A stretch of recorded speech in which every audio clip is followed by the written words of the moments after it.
But if he doesn't want the option, if he'd like to continue, then he has to deal with the insecurity that he gets no pension.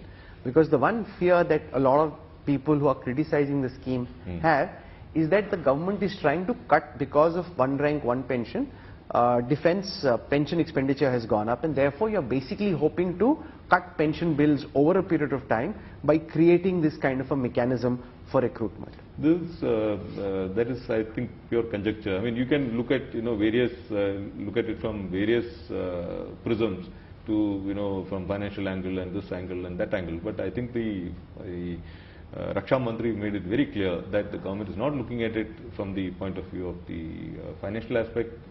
In fact, he had said to us time and again that money is not an issue.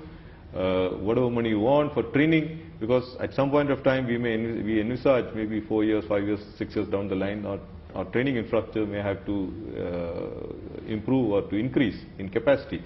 So whatever money is required for modernization, for improving the training, for making the soldier a technology adept and technology enhanced. We are looking at AI enhanced soldiers, sailors and airmen. So how do we achieve that? That through training, bringing in new technology. You're looking at using simulators, emulators, improved training processes, and so that he will be a modern soldier, sailor or airman. Okay. Now let's come to the issue of the rollout from here.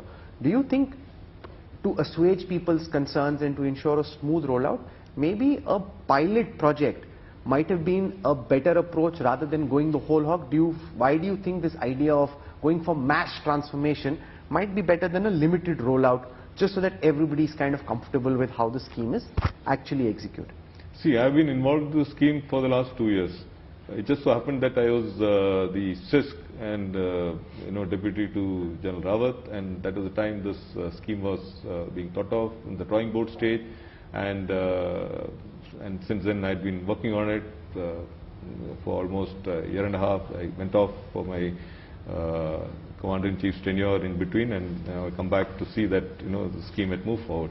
So a lot of deliberations had happened. Various options were examined, and we had discussed whether should we run a pilot project or should we not run a pilot project. But the issue is that if you run a pilot project with a small number, then immediately you will have two classes of recruits happening, because you have to try out this pilot project for 4 years. So the 4 years are going to have a normal entry and an Agniveer entry.